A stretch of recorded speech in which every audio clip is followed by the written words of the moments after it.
రాష్ట్రంలో ప్రభుత్వం వచ్చి నెల రోజులు పైచిలుకైంది, నెలన్నర అయిందేమో.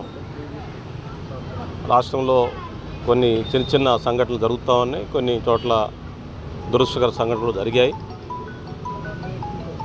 రాష్ట్ర ప్రభుత్వం వీటన్నిటి పట్ల జాగ్రత్త వహించాలని చెప్పి, కఠినంగా వ్యవహరించాలి, లా అండ్ ఆర్డర్ పట్ల ఖచ్చితంగా వ్యవహరించాలని చెప్పి రాష్ట్ర ప్రభుత్వాన్ని ముఖ్యమంత్రి చంద్రబాబు నాయుడు గారికి విజ్ఞప్తి చేస్తూ, నిన్న జగన్మోహన్ రెడ్డి ఇద్దరు మిత్రులు వాళ్ళు కలహించుకొని, తగాదాలు పెంచుకొని, దేశాలు పెంచుకొని, వాళ్ళ మధ్య వైరంగా మారి చివరికి హత్యకు దారి చేసి వినుకొండలో ఒక దుర్మార్గమైన సంఘటన జరిగింది, ఒక దురదృష్టకరమైన సంఘటన జరిగింది. ఒకడు హత్య గావించబడ్డాడు. ఆ హత్యని తీవ్రంగా ఖండిస్తూ ఉన్నాం.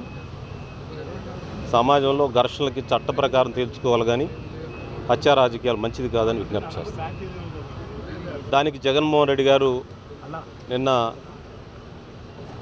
వెళ్ళి చాలా దుర్మార్గమైన భాష మాట్లాడి వెంటనే రాష్ట్రంలో రాష్ట్రపతి పాలన విధించాలంటాడు, వెంటనే రాష్ట్ర ప్రభుత్వం రద్దు చేయాలంటాడు. అదేంటి, నెల 15 రోజుల క్రితమే నీకు జడ్జిమెంట్ ఇచ్చారు. ఆ జడ్జిమెంట్లో నీకు జీవిత ఖైదు విధించారు ప్రజలంతా కలిసి రాష్ట్రం. దాన్ని విస్మరించి నెల 15 రోజుల్లో ఒక సంఘటన ఆ సంఘటన ఖండించాలి, ఆ సంఘటన ముక్తఖండంతో రాష్ట్ర ప్రజలంతా ఖండన చేస్తూ ఉన్నారు రాజకీయాలకు అతీతంగా. దాన్ని నువ్వు రాష్ట్ర ప్రభుత్వాన్ని రద్దు చేయాలంటావని చెప్పి అంటాం అనేది ఇది చాలా దెయ్యాలు వేదాలు వల్లించినట్టుగా ఉంది. ఇది ఎట్లా ఉందంటే 1000 ఎలుకలు తిన్న పిల్లి కాశీకి తీర్థయాత్ర వెళ్ళినట్టు ఆయన ఢిల్లీ పోతాడంట. ఆయన ఎంత హాస్యాస్పదంగా ఉందో చూడండి. 1000 ఎలుకలు తిన్న పిల్లి కాశీకి తీర్థయాత్ర వెళ్ళినట్టుగా ఆయన ఢిల్లీ వెళ్ళి రాష్ట్ర ప్రభుత్వం రద్దు చేయాలని చెప్పి ధర్నా చేస్తాడంట. అది ఎంత దుర్మార్గం! అది ఏంటి నీ ఆలోచన? నువ్వు ఒక రాజకీయ పార్టీని, ఒక వ్యవస్థను నడుపుతున్నావు అనే విషయాన్ని మర్చిపోతున్నావు. ప్రజాస్వామ్యం, దానికి రాజ్యాంగం అనే ఒక కొలబద్ధం ఉందనేది మర్చిపోతా ఉన్నావు. ప్రజలు నీకు మొన్ననే జడ్జిమెంట్ ఇచ్చారు. 164 సీట్లు, 175 సీట్లుగా 164 సీట్లు ఇచ్చారు. నీకు ఒక రకంగా ప్రజలు ఇచ్చిన జడ్జిమెంట్ ఒక జీవిత ఖైదు లాంటిది. నువ్వు ఒకసారి అంతర్మదనం చేసుకుంటే ప్రజలు నిన్ను ఎందుకు తృణీకరించారో నీకు అర్థమవుతుంది. నువ్వు ఆ విషయాలను విస్మరించి రాష్ట్రంలో ఒక విధ్వంసం, నేను భాష, నువ్వు మాట్లాడే నీ బాడీ లాంగ్వేజ్ ఏంటది నాకు అర్థం కాదు. ఎందుకు అంత ఆవేశం? అప్పుడే ప్రభుత్వాలు రద్దుగా నీ వెంటనే వస్తావు అధికారంలోకి. 5 ఏళ్ళు వెయిట్ చేయాల్సిందే కదా, ప్రజాస్వామ్యతంగా నువ్వు ఫైట్ చేయాల్సిందే కదా.